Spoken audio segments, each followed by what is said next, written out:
제가 오늘은 이런 강의를 좀 하고 싶습니다. 침묵에 대해서 강의를 하고 싶습니다. 우리가 대화를 하다 보면 상대방이 침묵을 지킬 때가 있습니다. 여러분은 어떨 때 침묵을 합니까? 침묵에는 힘이 있습니다. 그리고 침묵에는 많은 메시지를 담고 있습니다. 자, 이 이론은 이 오하이오 대학의 심리학 교수인 질 알브란다 히턴의 교수님의 또 책에 도움을 받아서 여러분들에게 강의를 해드리겠습니다. 어떤 사람이 침묵을 하고 있습니다. 여러분 누군가 대화할 때 상대가 침묵할 때 여러분 어떤 마음이 듭니까? 한번 여러분이 상상해 보시기 바랍니다. 여러분의 경험을 한번 떠올려 보시기 바랍니다. 상대방이 침묵하고 있어요. 여러분 어떤 마음이 들어요? 어떤 사람은 침묵을 굉장히 불편합니다. 또 어떤 사람은 상대방이 침묵할 때 막 불안해합니다.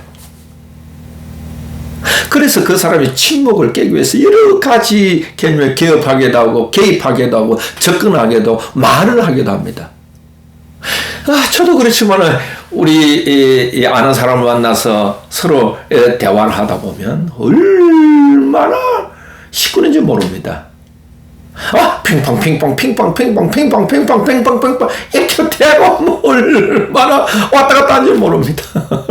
그래서 잠시 침묵을 흐르면 침묵이 있으면 갑자기 분위기가 쌓여지는 경우가 있습니다.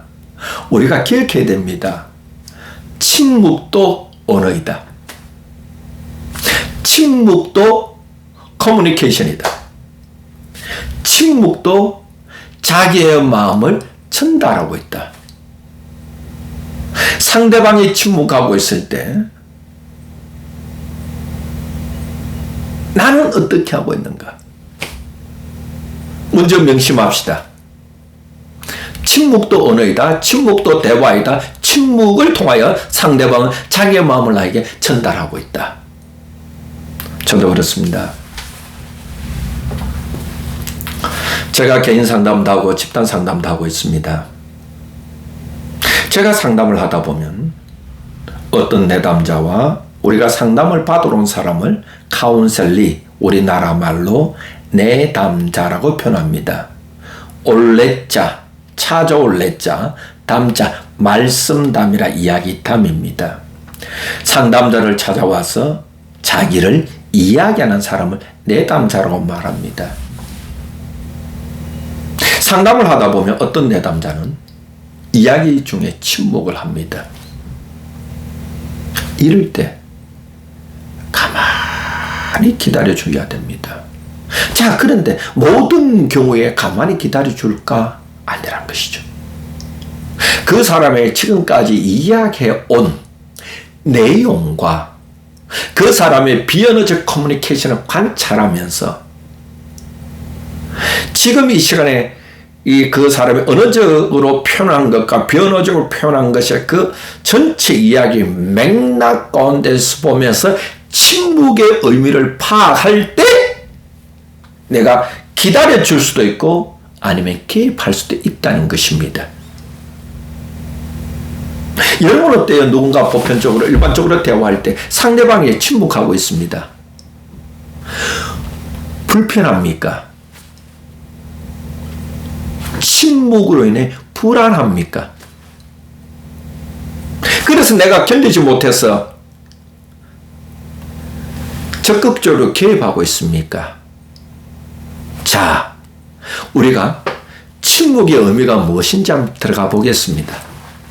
사실 침묵의 의미는 정말로 다양하게 이렇게 볼 수가 있습니다. 왜냐하면요, 사람은 몸으로 자기를 표현합니다. 사람은 얼굴 표정으로 자기를 표현합니다. 사람은 목소리를 통하여 자기를 표현합니다. 또 어떨 때는 사람은 눈물로 침묵함으로 자기를 표현합니다. 그래서 침묵은 메시지입니다. 침묵은 힘이 있습니다. 히드는 교수는 이 침묵의 의미를 한 8가지로 살펴보았습니다. 첫 번째입니다. 그가 말하기를 침묵은 생각 중이다. 참 그 의미도 와닿았습니다. 저도 뭔가 생각할 대화 중에 생각할 땐 제가 침묵합니다. 그 생각을 정리하기 위해 침묵합니다. 또 두 번째는 내가 뭔가 감정에 압도되어 있다는 의미이기도 합니다. 뭔가 감정에 압도되었을 때에 내가 침묵하는 경우도 있습니다. 어떤 경우에는 마음에 있는 말을 하고 싶지 않을 때, 자기 노출하기 싫을 때 침묵하는 경우가 있습니다. 또 네 번째는 내가 뭔가 반응을 하려고 할 때 두렵습니다. 부정적인 피드백이 올 것 같습니다. 내가 원치 않는 일을 당할 것 같습니다. 그럴 때 침묵한다는 것입니다. 이 5번째 보면 내가 만약에 이 얘기를 했을 때 다른 사람에게 누설 될 것 같은 두려움이 있을 때 침묵합니다. 우리 보통 그렇잖아요. 그 상대방을 신뢰하지 못하고 내가 이 얘기하면 이 얘기가 밖으로 누설될 것 같아. 그래서 나의 어떤 이미지나 나의 사회적 지위나 나의 직분이나 이런 데 영향을 줄 것 같아. 그럼 침묵을 합니다. 또한 6번째는 다른 사람의 신뢰를 저버리는 말을 해야 합니다. 이럴 때 침묵합니다. 7번째는 내가 뭔가 말을 해야 되는데 적당한 말을 내가 찾지를 못했습니다. 적당한 말을 찾지 못했을 때에 우리가 침묵하는 경우도 있습니다. 마지막 8번째는 내가 마음의 평정을 찾으러 갈 때, 내가 마음의 안정감을 찾으러 갈 때 침묵하는 겁니다. 그 외에도 침묵의 의미는 정말 다양하게 많습니다. 그러나 여러분들이 이 침묵의 의미가 뭘까라고 했을 때에 침묵하는 그 자체만 보지 마시고 그 의미를 파악하기 위해서는 침묵이 일어난 전체 맥락 안에서 그 의미를 파악해야 됩니다. 조금 전에도 말씀드렸지만 누군가 나에게 이야기할 때는 그 사람은 언어적 커뮤니케이션을 통하여 자기를 표현합니다. 두 번째는 비언어적 커뮤니케이션을 통하여 표현합니다. 그 사람이 나한테 이야기했을 때 언어적으로 표현됐든 비언어적으로 표현하든 이 침묵에 그 사람이 지금 이 시간에 나한테 말했던 전체 이야기의 맥락 속에서 침묵의 의미를 발견해야 됩니다. 파악해야 됩니다. 자, 그래도 잊지 말아야 될 것 하나가 있습니다. 잊지 말아야 될 것. 침묵도 언어이다. 침묵도 커뮤니케이션이다. 상대방은 침묵을 통하여 나에게 자기를 표현하고 있다. 이걸 머리에 딱 내야 됩니다. 그리고 내가 이걸 알고 있을 때 내가 마음의 여유를 가질 수 있습니다. 그런데 내가 또 침묵의 의미를 파악하기 힘들어요. 우리가 그런 경우가 있습니다. 그 사람이 침묵할 때에 왜 침묵하는지 잘 모르겠어요. 전체 맥락 안에서 파악을 해도 의미를 모르겠어요. 제가 이런 경우도 있습니다. 제가 그룹 카운슬링 제자들과 집단 상담할 때 집단 상담에 참여한 제자 중 한 사람이 침묵을 하고 있었습니다. 근데 제가 가만히 보니까 전체 이야기 맥락 속에서 보니까 이 사람이 침묵하고 있는 것이 의미가 와닿았습니다. 그리고 그 사람의 입술을 봤습니다. 그 제자 입술이 약간 탈싹 되고 있었어요. 아하! 이 사람은 뭔가를 생각을 하고 있구나. 아하! 그 사람은 뭔가 생각하면서 자기를 자기를 표현하려고 하는데 이 표현에 있어서 약간 주저주저 되고 있구나를 제가 파악했습니다.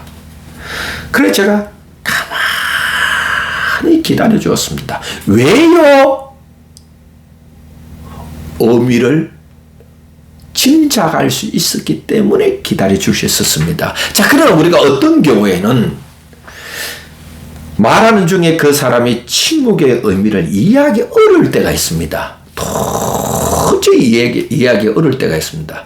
그럴 때는 방법은 상대방에게 질문하라.